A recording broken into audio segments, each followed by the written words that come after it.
Girl, try to remember when we didn't have no shoes, how we made it downtown to the welfare office. Just me, just you. It took a long time trying to get what we got now, baby. Don't you go away and give it up to no other man. I couldn't understand. Don't let. Thanks for joining me. Yeah. I know you're worried there. Don't let it. Don't let it change your mind. Yeah. It's gonna be hard. Try to start all over again. It's hard, baby. It's hard. Hey, mama, you got the kind of loving that I need. Oh, yeah. And if you ever leave me down in the dumps, and I'll stop and check my heart. Ooh, we, baby. I don't think I'll see a brand new day. I wanna hear you do to me. Say, don't let the great grass fool you. No, don't let it change your mind. Oh, it might be greater. Oh, yeah. Oh, I can't girl, you speak like on mine. Yeah, by the way, saying that.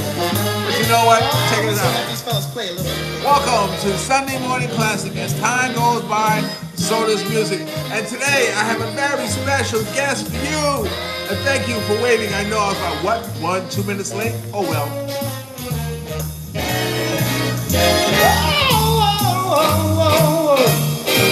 Don't let the green grass fool you, baby. Don't you never let it change your mind. Ooh, think of me, just think of me. When the world turns to show, I'll be here, baby. And right there, girl, that's where you belong. You know, I had a meeting a couple days that, I met Carrie, who's got a Cadillac. And you know, I always drive a bucket. But baby, he can talk sweet, nothing's in your ear hole. I got action, girl, you know I got cash. And I'm saying, don't let the green grass fool you. Love it over inside, and I tell you, baby, don't let it change your mind. I'll sit here all day, just wasting time away, thinking about you. Just telling you, baby, that life here goes where you belong. So come on, here and tell me, oh, that's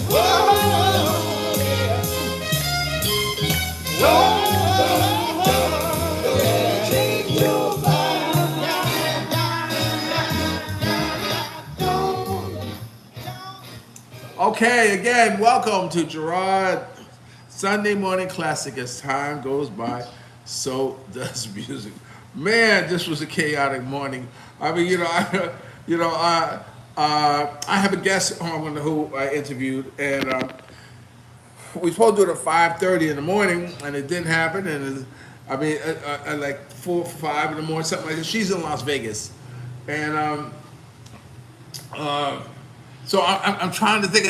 I got no show laid out. I got nothing to back up in case we aren't able to connect. And so I'm looking at crazy shit. I'm looking at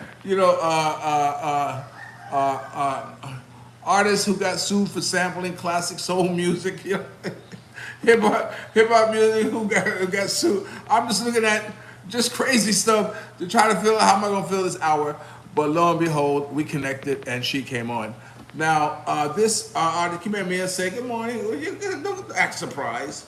Come here and say hello. You know you're on. Say hello. Hello. Say hello. Say, how are you?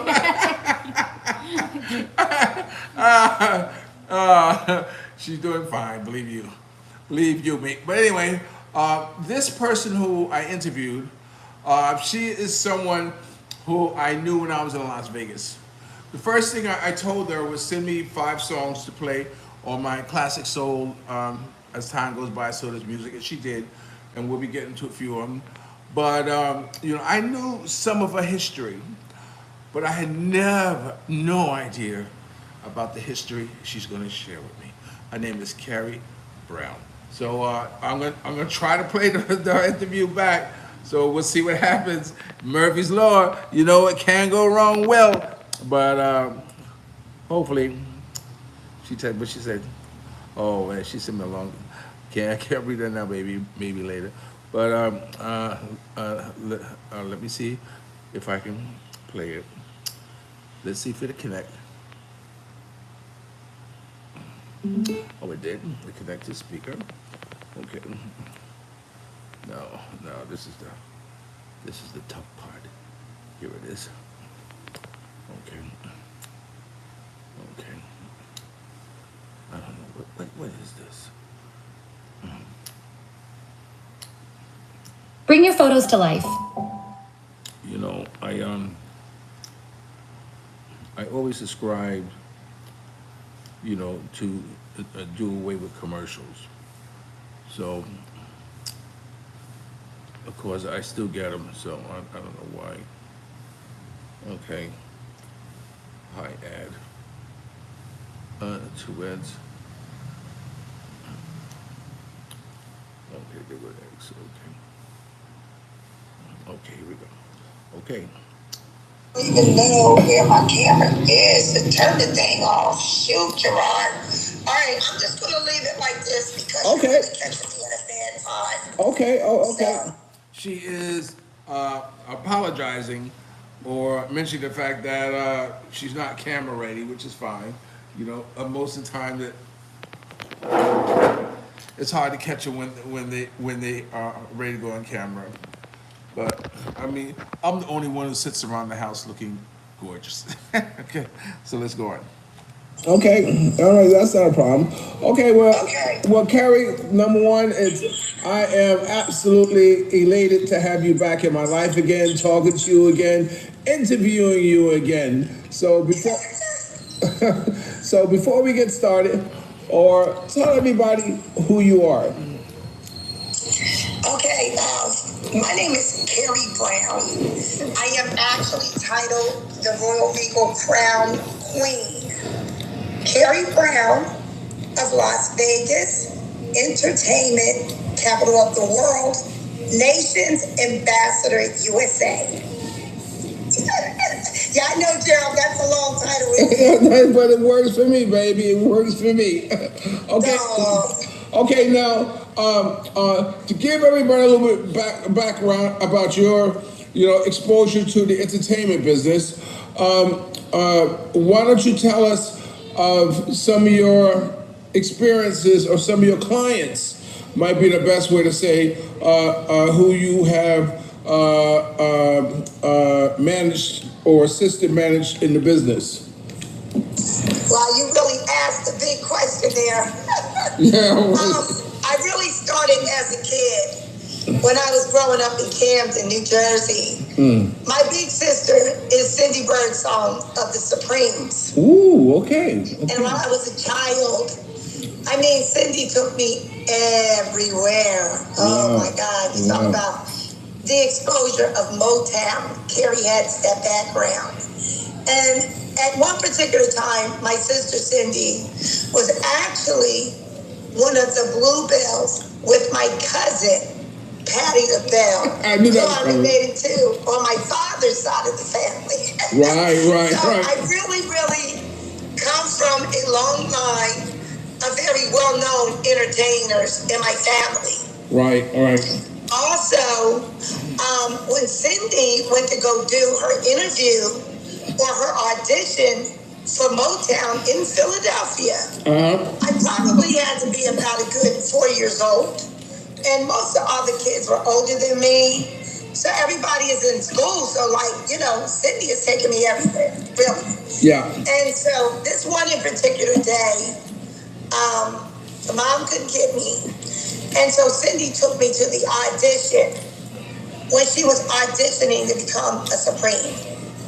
So, I'm watching her, she's fixing her hair. Right. Just absolutely gorgeous. Yes. And I'm just this impressionable little kid who wants to go with my big sister to Motown, And so, when I say I got the back screen stories, man, I'm that kid. So we go, and, I had on this dress, and I had long hair too, but I remember I had the pigtails, and she gets in the room with a whole lot of people. And I also want to say, Mickey Stevens was there because I know Mickey Stevens personally. Okay. And I had a wonderful relationship with his daughter, Ashley. God bless her soul before she passed. Okay. And so, mind you, I can just kind of see myself. Cindy takes me and sits me in this corner. I was always a corner baby. Yes. And so she sits me in the corner. And sit here and don't move. People, but I didn't know who they are. Right. And they just had like a regular, like an elementary long table. And they had like 3 people. And right now in my head, they were probably the entertainment executives. Okay. And I believe Mickey Stevens, the A&R person, was one of them. Okay. And Diana Ross was in the room.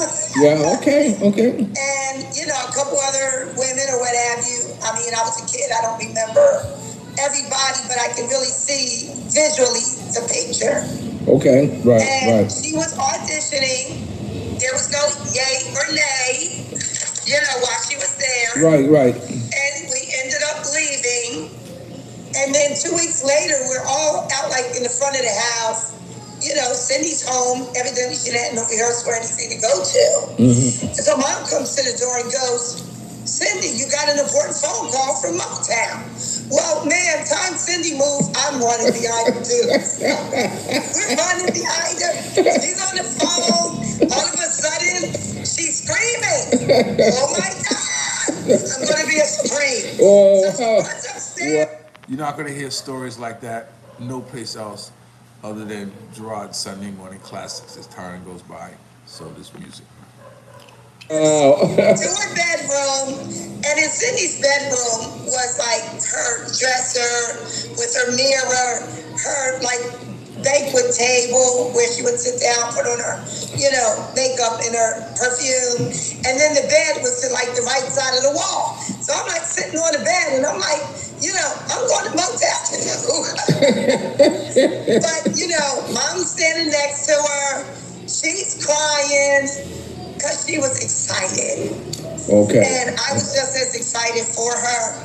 And, when I really look back, when you think about the careers of people today, really wanting something so bad, and then you get it, and then it's like, oh my God, am I dreaming it? Yeah. So I can only imagine what she was thinking and feeling. And 2 weeks later, my big sister and I watched her get in the cab. Oh, God. As I cried the boo-hoos and the boogie woogies, my mom said, if you don't get what in this house, where you get hit by a car, right on 9th Street in Camden. Oh, wow. But then I see Cindy must have told the cab driver to please slow down. Right. But I'm standing in the back crying, I'm screaming, Right. Take me to Motown with me.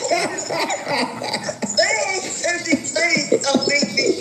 But I can imagine it right now because she turns around in that cab like he's like going real slow. Right. And she gets up in the window and she like turns her head. Yeah. And she's looking right at me. Just like the classic. And I can just imagine she was just crying the blues too. Right. And all of a sudden you can see Cindy take her right hand and wipe the tear from her eye. Right. And she must have then told the cab driver to go. And she, the cab driver pulled away. Yeah. You can see her waving her hand. Right. And of course, I had to go to the house and shut up, Because I wasn't going to be boo-hooing all day. So that was like really a big impact for me in my life. So when I started elementary school, my passion was to play the saxophone. But wait, hold, Carrie. Okay, go ahead. Okay, before you move on from there, I've asked you to give me 5 songs to play on my Sunday morning classics, and the first song you gave me was that of Mary Wells. Beat me to the punch. You beat me to the punch. Tell us about that song, because I'm gonna play. Let me play the song first, and then you tell me what the song means to you. Okay, so just hold on. Okay, this is her first pick. Now that's Cindy, a sister from the Supremes, who remembers when she was chosen to become a Supreme, and that whole emotional roller coaster of her sister.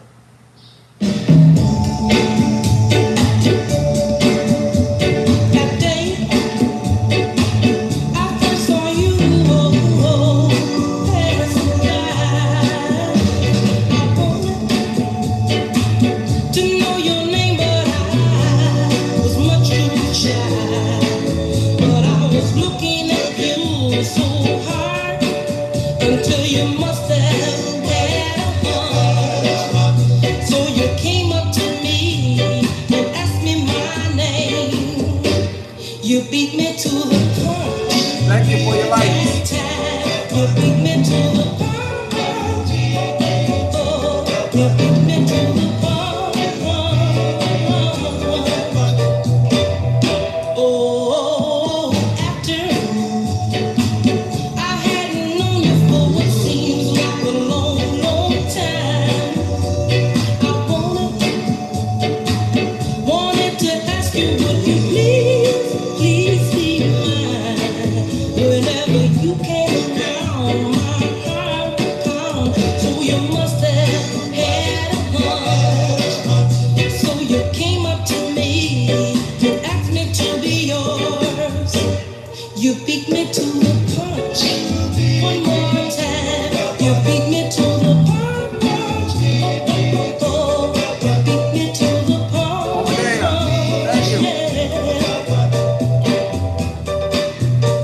Since I love you, I thought you would be true and love me tender. So I let my heart surrender to you. Yes, I did. But I found out beyond a doubt one day, boy, you were a playboy. You would go away and leave me blue. So I ain't gonna wait around for you to put me down. This time I'm gonna play my cards. Thanks for joining me. Hit that like button. The very day and beat you to the punch. This time I'll beat you to the punch. Yes, I will. Let you know how it feels.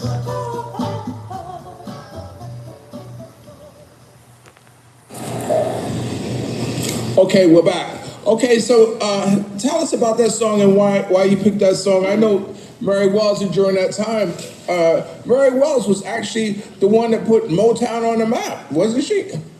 Absolutely, Yeah. absolutely. And so, my all-time goal, oh, you're going to make me cry, Gerard, was to be a singer like my sister. Right. But I didn't want to be Cindy.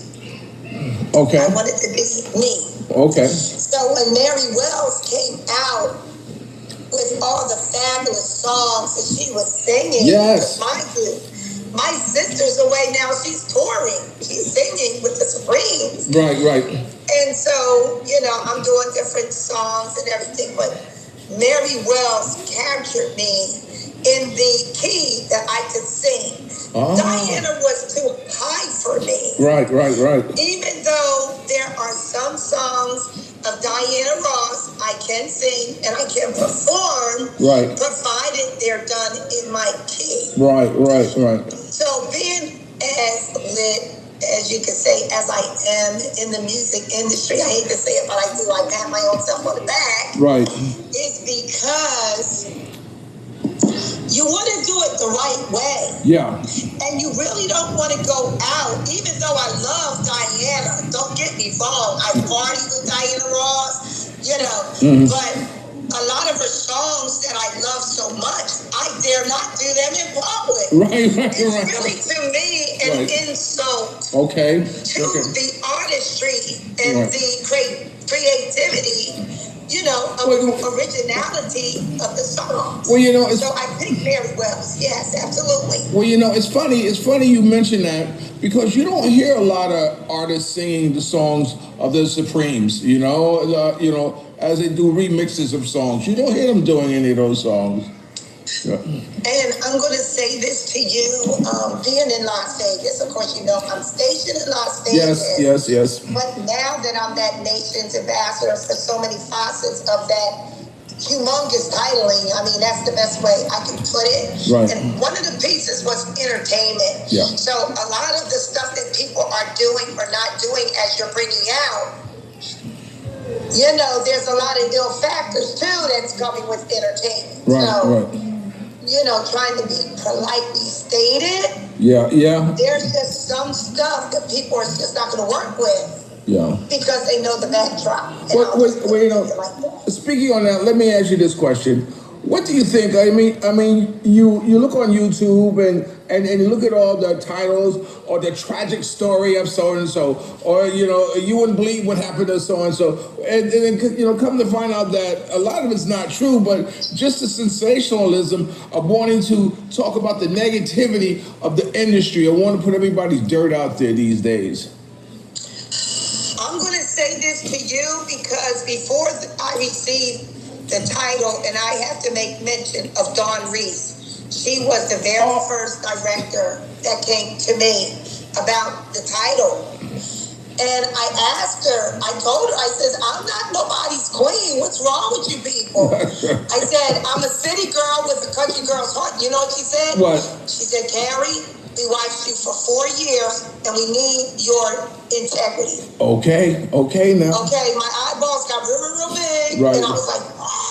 Right. That was a really big impact for me. Right. Absolutely. Right. Okay. So as far as putting out the dirt or, you know, like I would literally say the backdrop, because you're very right as far as the sensationalism in the industry. Yes. I am very well skilled.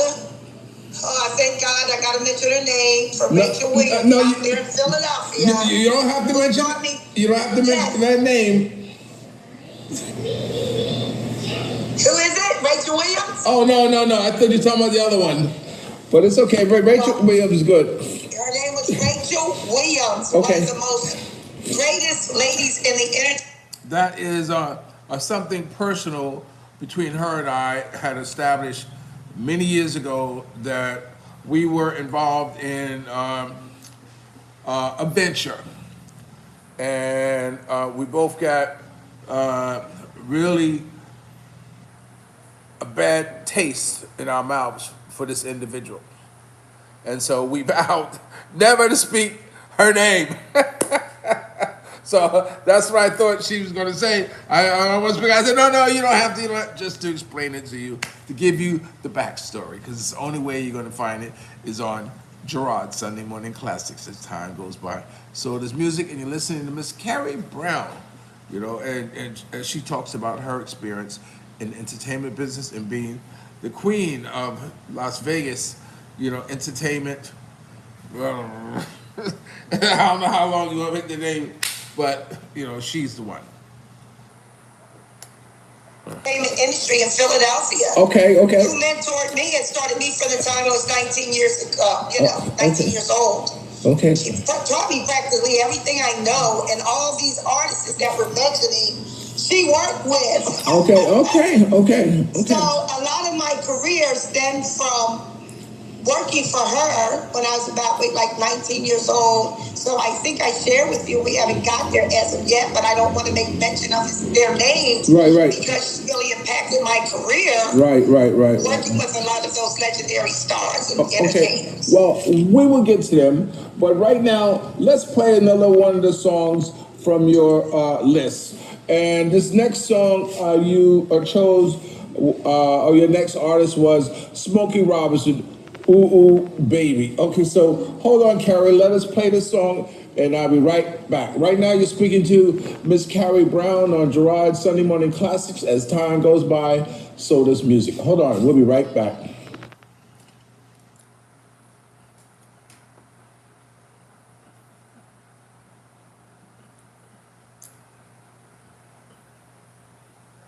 This is just like downtown.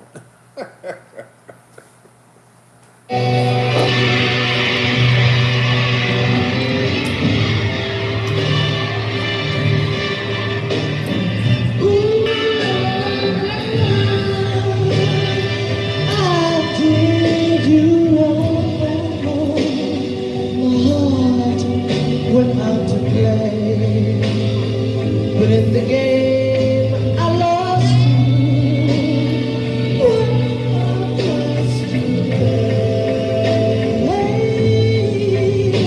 I'm crying.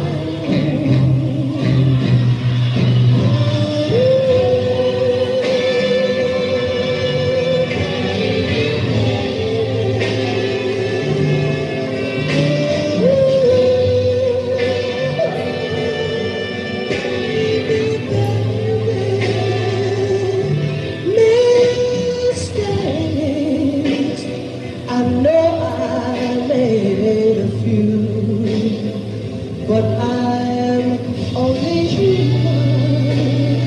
You made mistakes too.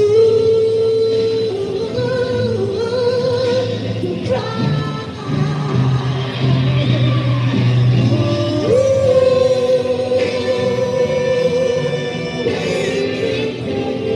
Remember in the basement in the dark? Wow.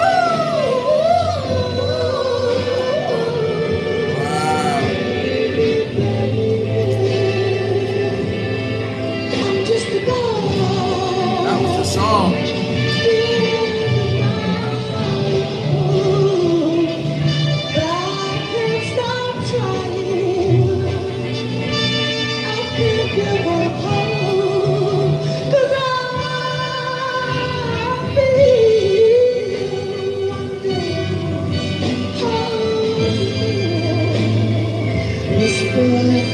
I still love you until my days are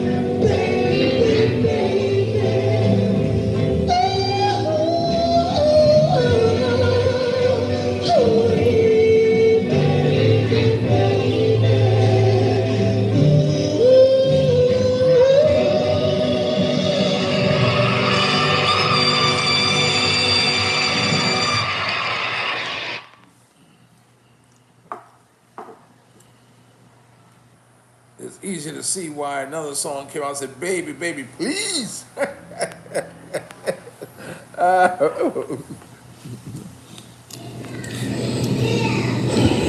Okay, we're back. Welcome. So, Carrie, tell us about that song. I mean, tell us about Smokey Robinson. My mom and dad told me that when I was like 2.5 years old, they put on, and today Uncle Smokey has given me the name to call him Uncle Smokey. Yeah. Ooh, baby, baby. And my mom and dad said, I got out in the middle of the floor and did the jig, and I've been jigging ever since. So I love to dance. Yes. And so I had the opportunity to meet Uncle Smokey's wife, Aunt Frances. Okay. And when she first met me, I was dancing at a show. Yeah. And she jumped up out of her booth and she was like, oh my God, girl, I know you ain't from the West Coast. Child. Where you from? I am from the East Coast. And I said, I've been dancing to your wonderful husband's music all my life. I said, he's my number one male, singer.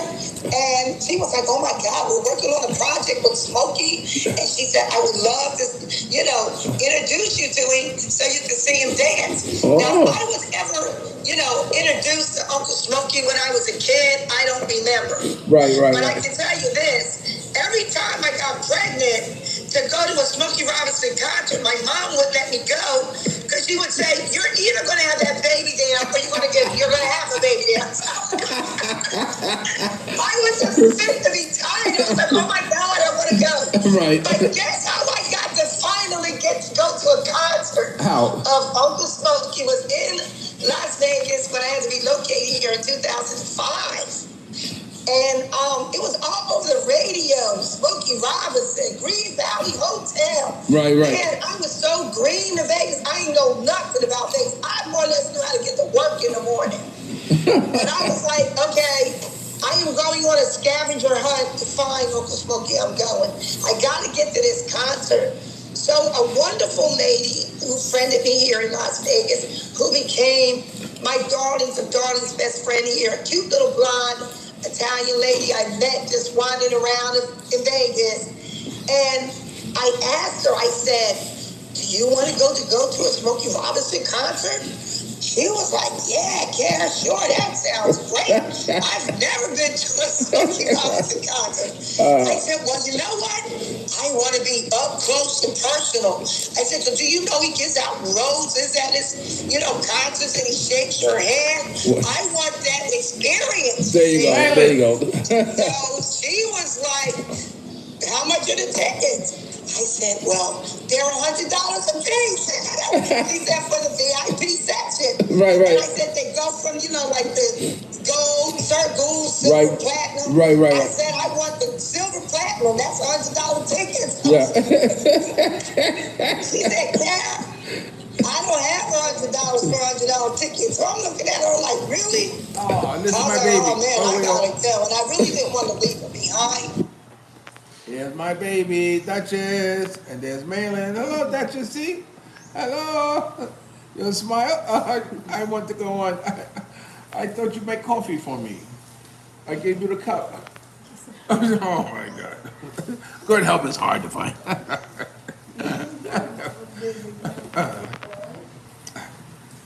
Right. I said, you know what? I'm going to buy both of the tickets. We're going to sit in the $50 seat, and we're going. We went, and we were all the way in the back of the door, outside of looking at Uncle Smokey, looking like the little teeny man. And I was so and I had to watch him on the jumbotron. You got bamboozled. Wow. You know what? I got to tell you, he's a wonderful man. Yeah. I've been in his presence, I can't tell you how many times. Okay. And somebody did a sneak surprise attack on me, knowing my heart for the Gordy regime. I gotta shout him out because I watched them as a kid, and Uncle Smokey had to produce, had to write songs. Right. These were the people I gleaned from. Right. So I go to another concert to see Uncle Smokey, and I'm ready to go and everything, and the group that I was with was like, well, we got to go backstage for something. And, I knew nothing from nothing. Right. Next thing I know, I think this was at the Eastside Carrie in Vegas. And I see, Uncle Smokey's, security and bodyguard coming down the thing. Out the way, out the door. I really wasn't paying it no attention. But I recognized him from talking to the group of people when we were at the concert. I was like, okay. Next thing you know, we standing up there, and all of a sudden, here comes Smokey Robinson. I thought I would crap a gold brick. Wow. I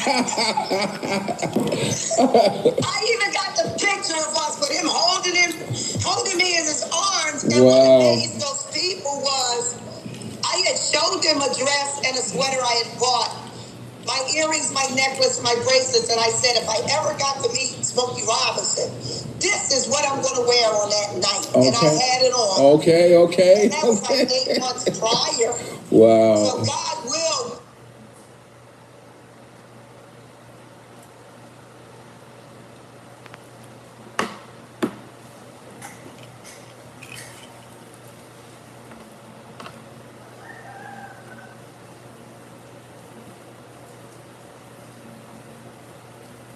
Oh. Sorry about that. Hold on. Okay. Firing the little teeny man. And I was so and I had to watch him on the jumbotron. You got bamboozled. Wow. You know what? I gotta tell you, he's a wonderful man. Yeah. I've been in his presence. I can't. You missed the small part about her finally paying the $200 for her and a friend to go to the Smokey Robinson concert, where they thought they were going to have silver, VIP tickets, but it turned out that their seats were almost outside the arena. They had to look at Smokey on a little on the jumbotron. So that was the part that you may have missed, but we're back on track now. Tell you how many times. Okay. And somebody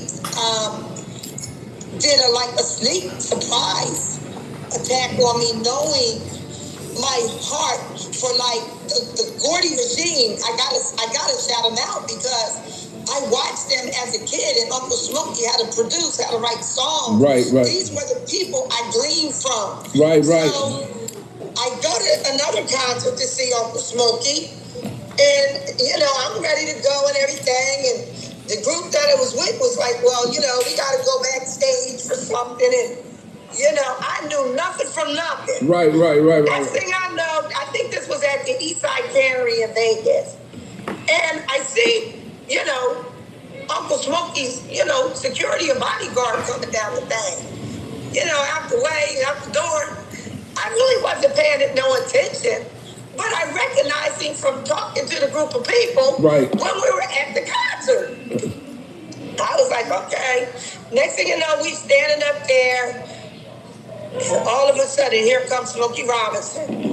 I thought I would crap a gold brick. Wow. I even got the picture of us with him holding me in his arms. And wow. What amazed those people was I had showed them a dress and a sweater I had bought, my earrings, my necklace, my bracelets, and I said, if I ever got to meet Smokey Robinson, this is what I'm going to wear on that night. Okay. And I had it on. Okay. And that was like 8 months prior. Wow. So God will bless you. Yes. With your, heart's desires and your dreams. Mind Amen. you, I'm a kid looking at this man, right. and dancing to his songs later on in life, and want to be like him because of the songs. Because I'm a songwriter too. Right. Okay. I write songs. Been writing for years since I was a kid. Right. And so for me, that impacted me. Okay. And when I met him again at a big function in a fair, him and Aunt Frances embraced me with love. Okay, now. And at that time I was calling Mr. Smokey Robinson. Mm-hmm. They both hugged me, and his lovely wife, Aunt Frances, and Uncle Smokey. Thank you for joining me. I can call them Uncle Smokey. Wow. And Aunt Frances, and I've been calling them that ever since. Wow. I have nothing but love for those wonderful people who have touched my heart and I can hear it in your voice. Career. I can hear it in your voice. Yeah. I got to give them their flowers while they yet live. Right. Yes, and speak their names. Yeah, and speak their names. Yeah. Wow. Okay. All right. So, Carrie, we're going to do one more, another one of your selections. We're going to do the Delphonics. It says, I gave to you. And this is by the Delphonics. You're going to tell us why you chose Delphonics. This was Will Hart. I think Will Hart was the founder of the group. But I can tell you right now, Wilbur Hart is like one of my biggest brothers in the Wow, I know Will Hart pretty good, baby. Wait, hold on. Yes. Wait, before we get that, let's play the Delphonics I gave to you. Okay, and we'll be right You're back. making me cry. I tell you, I'm like really like getting ready to move over here. Okay. If he knew that you were going to be shouting out on this interview, he probably, Well, oh my God. well, I got some strings out there because I know Greg, the one who does he does the other Delphonics. You know, two of them used to do a group together, or he used to And sing. you know what? I really never knew who that new group was because I want to say about maybe 2 years ago, a group did come to Vegas named the Delphonics. Right. I went hoping I was going to see my big brother Will Hart, but he wasn't that group, and I was like really kind of shocked, and I was like, well, who are they? Yeah, so yeah. I just kind of left it alone, you know. Yeah. Well, you got to. You know, I mean, I will give them credit if they sung with the original artist, but if they haven't sung with the original, absolutely, you are absolutely 100% correct. Because any person that did anything in any legendary part of any group in any line of this industry definitely has the right to come out and sing their song. That's right. I agree. That's right. Okay. That most definitely. But they do gate it now, you know that. Yeah. You know, some of these old original artists, but anywho, I ain't even. Okay. So let's play the Delphonics before we get into more Will Hart stories. Okay, we'll be right back. You're listening to Carrie Brown and Gerard Sunday Morning Classic. As time goes by, so does music. Hold on, we'll be right back. Ooh, baby.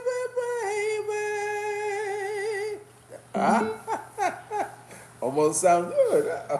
Okay, let's get to our next song.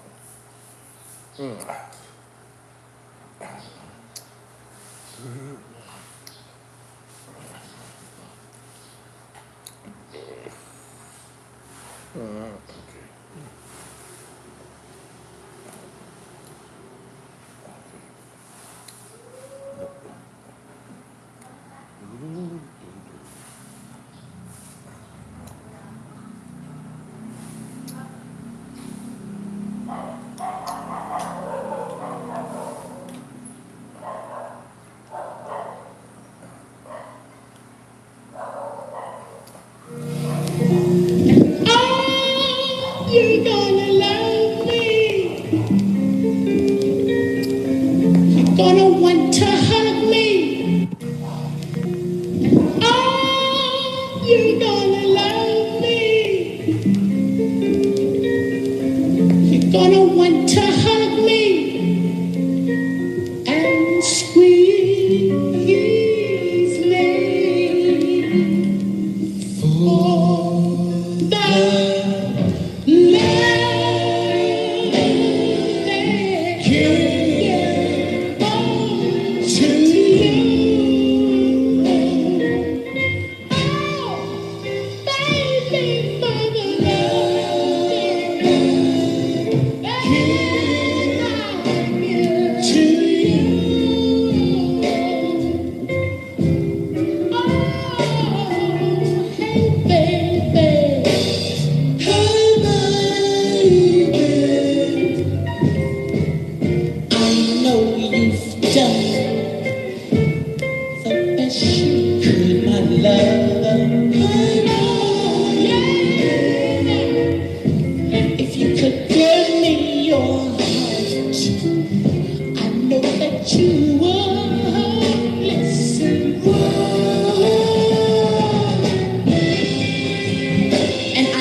to you for the love that I give to you.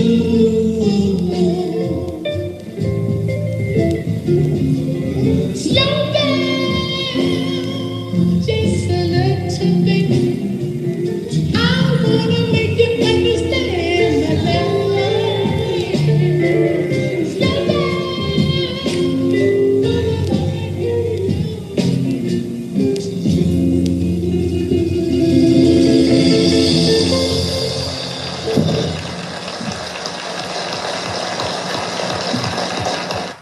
Okay, that was the Delphonics.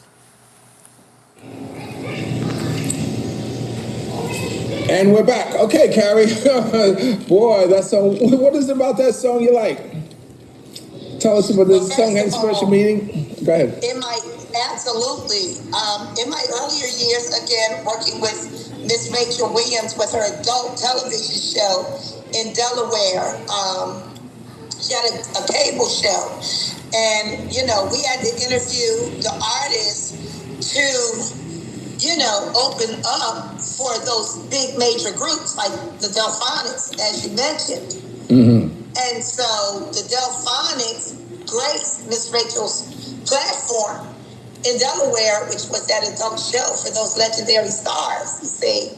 So I got to work underneath a lot of that and see a lot of those entertainers, meet those entertainers, help book those, you know, inspiring artists and entertainers who wanted to be the opening acts for those big legendary stars over there for those bigger stages in, you know, Philadelphia, PA. So Miss Rachel Williams was very instrumental in bringing that type of clientele of you know, those great stars and legends like Little Anthony and Imperials, and he's my cousin too. Mm-hmm. But, oh wow, Little Anthony.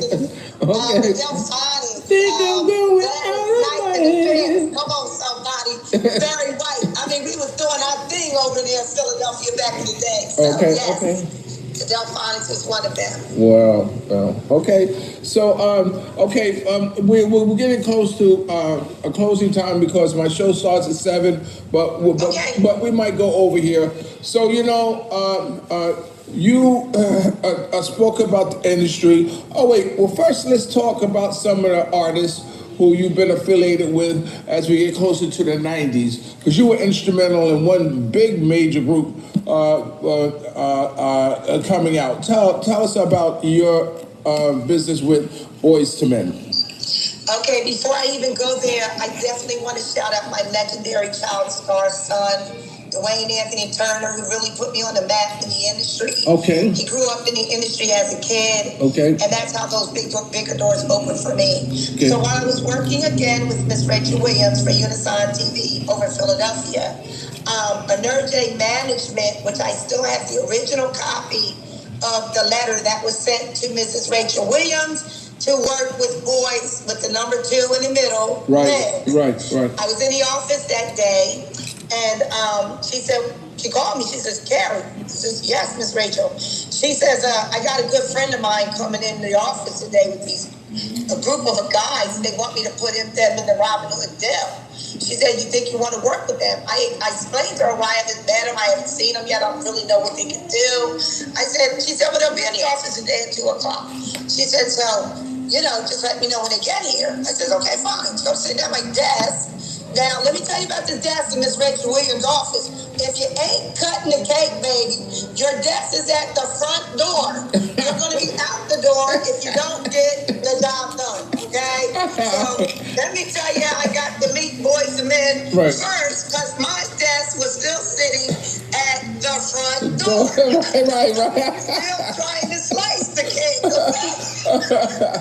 okay? So, you know, Boyz II Men, they turn around with, and I want to say this really, I believe when they came to the office with her friend, like she said, was Maurice Starr. Okay. This gentleman was tall and he walked with a cane. Maurice Starr? Maurice Starr. Yeah, Maurice Starr. Yeah. Was he their manager? Not at that time. Okay. I believe they were friends and Okay. they reached out to Maurice Starr at Okay. that time. Okay. So now they're coming in the office. Mark Nelson was first. I want to say it was Michael was second.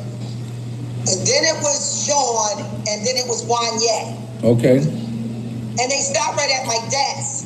Because, you know, it's Maurice Starr is right there in my face, you know, so I stood up. Right. I then said, because I'm now on guard because I know they're coming in this office, but I really didn't know nothing about the group. Right.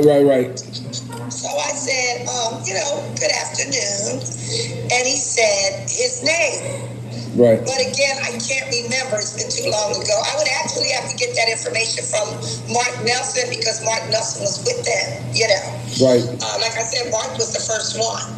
Right. And so I said, are you guys boys to men? And they just kind of like softly smiled, you know. And I was like, okay. So the gentleman says, we're here to see Rachel Williams. Because mind you, my boss's desk is like in the back there in a corner. I have to go back there and let her know that they're in the office. Right. So I said, she's expecting you. So the next thing I know, I said, and your names, you know, sirs or gentlemen, what is, and Mark said he was Mark Nelson, you know, and like the list I gave you. Now, I'm not sure if that's the order they walked in the door, but I knew their names at the time. Sean, you know, Michael, and then Wanye. Wanye is actually good friends of my son's, who also was a secret singing group back in the day. Okay. So I go back to her office, let her know that they were there. And then they were back there with her. Okay. The next thing I know, she asked me to order some, like, you know, cheese and crackers, some grapes and stuff like we would do for the gas. And while they were talking, next thing I know, Boyz II Men was in the Robin Hood Dell. So she didn't do that, okay? Wow. But the next thing I know, we were working with Boyz II Men. Okay. So, Holly, it was myself. Talking about big things. Lewis, it was Cynthia McCleary. And we were the regime at that time for the Boyz II Men, okay? So we were the ones who got the Motown contract for Boyz II Men. It was Miss Rachel Williams who sent them to Motown. So the stories, like you said, that are out there makes me wonder, because I was part of that regime, how come we're not included? Right. It's a big piece of their career that you cannot miss. Because it did not start with Belle Biv and DeVoe. Right. So when the movie came out, I was like, really? Yeah. Motown Philly, even though we know some of them might have been writers or producers of that song. Right. But the choreographer was Holly that worked in our regime. Right. You see what I'm saying? Yes.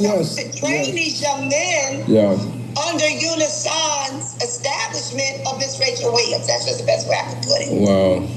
So we were doing a telethon, and I still got the pictures, y'all. So it is a fact. Okay. Because my son was the ambassador of Unison TV Kids.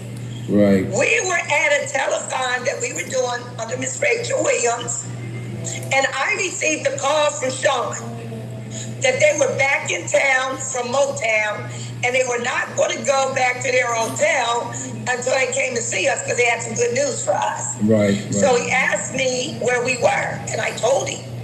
Next thing I know, the limousine pulls up with the guys. They're all running in the building. They want to see Miss Rachel Williams and us. Finally, Dwayne's on the mic. And Sean stands next to my son, Dwayne, and says to him, of course, little man, can I borrow the mic for a minute? Because he was just a kid, you know. Right. My son hands the mic to Sean. Right. Sean made the announcement to us that there was no way possible they could go back to their hotel without telling us at Unison that they just signed the Motown contract. Boyz II Men for Motown Philly is back again doing a little East Coast swing. That was us. Hello, somebody. And now you know the rest of the story. Exactly. And so they marched in Las Vegas, had an years of career on that marquee. Probably lasted almost 20 years. Okay. And somebody had the nerve to tell me on Facebook not to say nothing about no.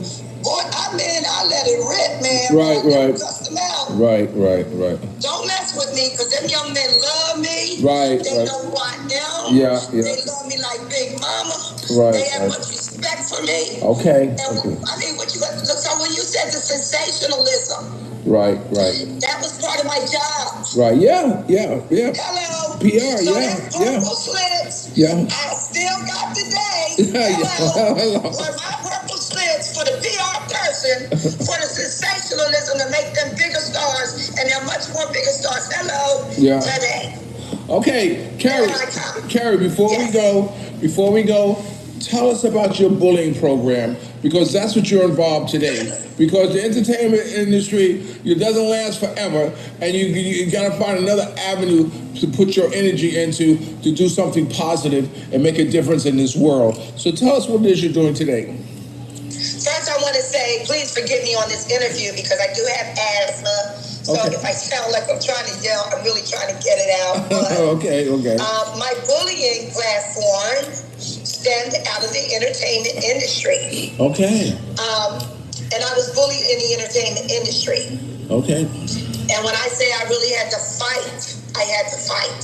Okay. Because the entertainment industry was never designed as an avenue or a means of bullying artists and entertainers away from their goals, aspirations, and their dreams. Right. Our jobs are those people who have the passion, like those artists, because I'm a big mom in this industry. Right. Okay. I believe. You know what I'm saying? I know it. Yeah. I take the back seat. Yeah. Because Carrie know what she's doing in this business. Yes. And I'm like the big mama that letting the little chicks come and let them fly. You see? Yeah. So I witnessed and I experienced so much bullying in a former employment that I'm thinking to myself, well, why are we doing this week after week? What is this mess? Right. Because we're not helping them, we're breaking their hearts, and I don't want to be a part of this anymore. Wow. Oh, yeah. And I had to take the stand, and that's when the Anti-Bullying Award Show platform was birthed out of me from my brokenness and pain in the entertainment industry. But guess what? I'm going to say this to you, Gerard. With all the breath that's within me, as long as I live, I'm going to continue to work with God's people in their gifts and talents that God gave to them. And that's what the anti-bullying platform is all about. And if nobody want to work with the rejects and hurt these people, Carrie will always have a platform to say, I'm here and I can help you. Amen. That's what I'm going to do. Amen. All right, with that being said, Carrie, tell everybody where you can be reached. Tell them how they can reach your programs, your Facebook, whatever you want to give them, and so they can contact you. Again, I'm going to say this humongous titling, and I'm going to say it because I earned it. I earned every last stripe of it. I am the queen of Las Vegas entertainment, capital of the world, nation's ambassador, USA. You can inbox me on Facebook. I'm also in Instagram, Carrie Brown 785. And you can also contact me by email, carriebrown785@gmail.com.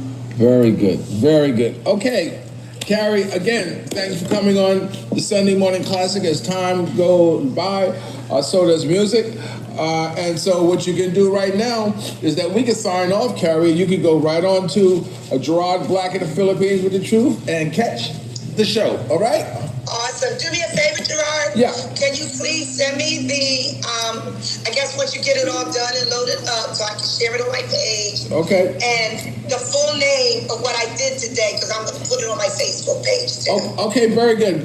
Okay. All right, Carrie, I love you. Gerard, I got nothing but big love for you. I know. We go back. We go back to Vegas. I know. Yes, we do. And I hope you're not recording me now because I don't want to spill all the tea as of yet. But I am working on my new showroom in Las Vegas. Okay. Believing God that prayerfully I can get it up and running by 2025. Very good, So very good. that's Very why I don't want it out as of yet. That's what I've been doing. Sorry. Okay. That's why I'm not I all, outed you you. know. Right, okay, ready. okay. But if you had to let me know, trust me, I would have came out for you. I know you would. I know you would. Okay, I love you, Carrie. I'll talk to you I later. love you too, Gerard. Okay, bye-bye. Bye, Congratulations bye. in the Philippines. Thank Bye-bye. you. Take care. You're- Okay, well, there you have it. From the, I don't want to say from the horse's mouth, but from people who are in the industry, who like myself, who just don't talk about it. We were about it. And Carrie is the daughter of Sydney, who was one of the original members of the Supremes. And so from her story, for those of you who didn't catch the beginning of it, her story from being the little sister and coming through the industry with Boys to Men all the way up to her seeing what's wrong with it and the bullying part of it that she's trying to make a difference with. Okay, so thanks for watching Gerard Sunday Morning Classic. As time goes by, so does music. And again, I apologize for being 2 minutes late. I got to put all the text and all that stuff to this, and I got to go do that now. So that way when it does post, you'll have all the information. Okay, so remember, dreams are nothing more than plans awaiting action. Never disrespect the elder, always pull someone up. And sometimes you're the only one to see your vision. And the best revenge in life is to live good. I'm living good today, hope you are too. And if you're lucky enough to have a woman like Ali Woodson, former lead singer of Temptation One song, treat her like a lady. And ladies, if you're lucky enough to have a good man like me, make him feel like a king. And never say no. I love you like a love song, baby. And Carrie, thanks a bunch. Peace.